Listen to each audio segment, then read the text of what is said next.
What's up everybody, I'm Never a Dull Moment, and today we're going to be talking about screens. I say screens because everything I'm going to be talking about in this video is going to be applicable to everything from TVs, computer monitors, phones, tablets, laptops, anything that has a screen, this stuff is going to be applicable to.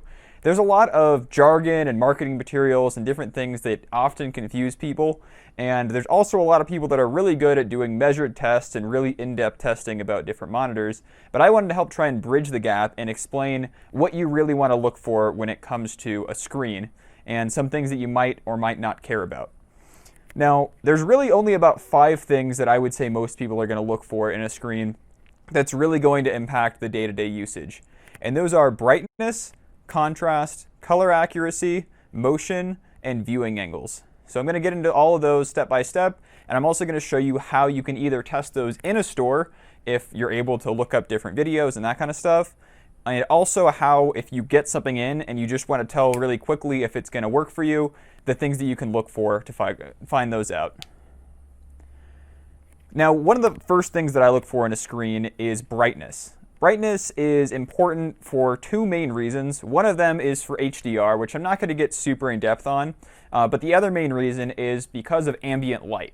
A lot of the times we don't have the ability or we don't want to stare at a screen in pitch black, so there's generally a lot of ambient light just around in the room. And in order to be able to see what's going on screen and clearly tell what's happening, you want a screen that's going to be bright enough, but there's also a point where it's so bright that it isn't even really usable and it just kind of hurts your eyes.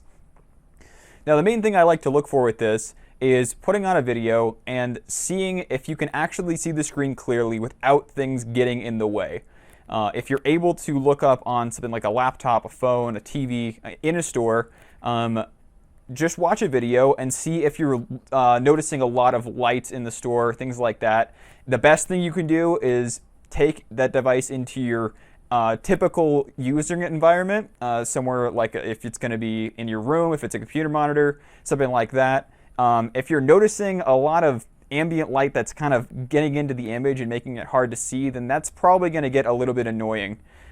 This is also something that's pretty important when it comes to things like phones and laptops, because you're going to be using them in a lot of different environments. If you're interested in kind of the measured side of this, I would say that somewhere around 500 nits or 500 CDM squared is the technical way to write it. That's usually a good level where you can watch that screen in a room where you have some ambient light, maybe you leave your windows open when you're watching TV, that kind of stuff, and it's going to be enough brightness to where you can easily tell what's going on. The next thing that you might care about a lot when it comes to screens is viewing angles. Now, viewing angles are exactly what they sound like. It's simply how good the image looks from different angles. Some screens, like VA panels, which are commonly used on TVs, those will typically have some issues when you look at them more from the extreme sides. What you're going to notice with those kinds of screens is that the colors are going to start looking a little bit wonky at certain angles, and it's not really great to watch one of those screens from the side. Now, something like maybe a laptop or a phone, that's not going to really matter a whole lot for, but it is going to be something that's noticeable depending on how you're going to be typically using that device. One example I can think of is if you have 2 monitors set up and you're going to have them kind of angled in, you probably want something that's not going to have a lot of weird effects happening when you have that monitor at a slight angle. My laptop has a TN panel, which are notorious for having really bad viewing angles, and you have to have it at just the right position so that everything doesn't look super wonky and off. So this is something you're probably going to care about, especially if it's a device that you're going to be using from different angles and not just looking at straight on. The next part I'm going to talk about is contrast. Contrast is sort of like the opposite of brightness. It's most important when you're in a dark room. And what contrast means is the difference between the dark areas on the screen in comparison to bright areas. So for example, if you're watching a movie, if you've seen a screen before, maybe on a lower quality screen, maybe there's a dark scene that happens and there's only like a couple of lights happening and everything just kind of looks like this washed out mess. You can't really tell what's going on. That is low contrast. Contrast comes into play a lot when it comes to TVs, the stuff you're going to be watching, things like games, movies on. Those have a lot of what's called dynamic range. So that means that there's a lot of detail everywhere down to the really dark areas of the screen to really bright. And that's kind of what HDR does, is expand that range. And in order to actually be able to appreciate those details, you need to have good contrast. So an easy way that you can check for that, if you have the ability to look at YouTube videos, or even if there's demo content that shows really dark areas of the screen. Nowadays, with OLEDs coming out that have really good contrast, you can look at a lot of those, and they'll have very deep blacks, and you'll be able to see like bright details next to those. A good screen with good contrast will be able to show really nice deep blacks, and it won't have weird transitions between bright areas of the screen and darker areas. Next up, we're going to talk about color accuracy. Now, color accuracy may not be all that important to some people, but certainly if you're somebody that likes things to look natural, if you're somebody like a graphic designer, maybe if you're editing videos, doing work like that, then it's definitely something you're going to care about. I personally don't do a whole lot of photo and video editing that requires high color accuracy, but it always bugs me when I see a screen that just has really bizarre, oversaturated colors. Now, something important to note is that a lot of things like computer monitors and TVs and things that you're going to find in-store displays for, a lot of the times those are going to have the settings cranked way up so that everything looks brighter, which is also going to hide things like low brightness and reflections. And it's just going to look, it's meant to grab your attention, but it's not very accurate. So first thing you want to do is make sure that whatever device you're using is in a color accurate mode. A lot of the times this will be something like custom or natural. Those will typically not do a lot of extra image processing that are going to make things just look way skewed and really oversaturated and bright. Technically speaking, you can make just about any screen color accurate by calibrating it. A lot of the times people do this with TVs and computer monitors.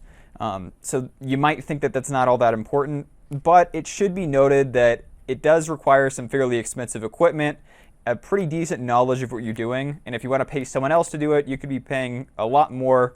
So it is important that if this is something you're going to care about, that you find the right screen to suit those needs.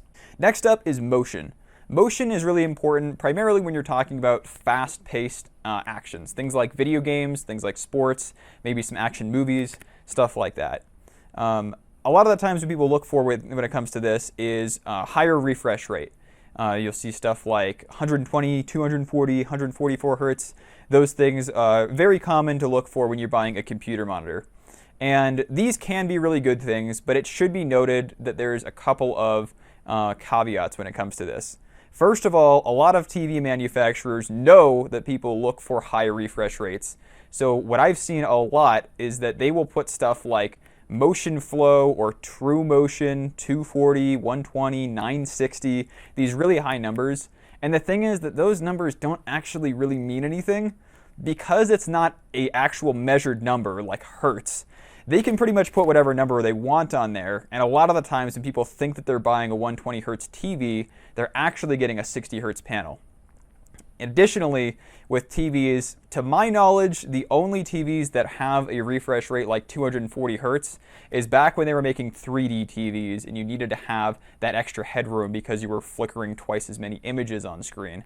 So really, as long as you're getting a 120 hertz panel, then that's what you want to look for. If you really want to get super in-depth with it, there are things like response times, which can help alleviate things like ghosting and trailing images, which can be a little bit distracting to some people. I am not super particular when it comes to motion, so as long as it has a refresh rate above 60, I'm usually pretty happy with it. But that aside, the quick and dirty way to test this is something I like to do is just go on YouTube, look up a gameplay footage of a game that's 60 hertz and watch it on the screen and just be critical, see if you notice anything that's actually going to be distracting. A lot of the times if you see things like duplications, if there's kind of judder and uneven transitions, that's an indicator that it's probably not going to be great for fast-paced games and that kind of stuff. But if you don't do a lot of that, it may not bother you very much. All right, so that's just kind of a quick and dirty explanation of some things you want to look for with a screen. A lot of the times you can figure these things out when it comes to seeing if a screen is going to be good for you. Just go on YouTube and look at a lot of these things. If you don't trust your eyes or if you think that you might be unsure of how something actually looks, a lot of the times ratings will have good measured tests this is kind of a rabbit hole. You'll always find things about a screen that are not going to be perfect. There's stuff that you may not be able to notice. There is stuff that you may not personally care about. But this is a good way to actually be objective and make sure that what you're seeing is accurate. I hope this was all helpful to you. If you guys have more questions, feel free to leave your comments down below. I do want to make a more in-depth video in the future where I get into some kind of more technical aspects of this, but I didn't want to alienate people and I didn't want to use terms that a lot of people weren't going to understand. So thank you for watching, and I will see you guys soon.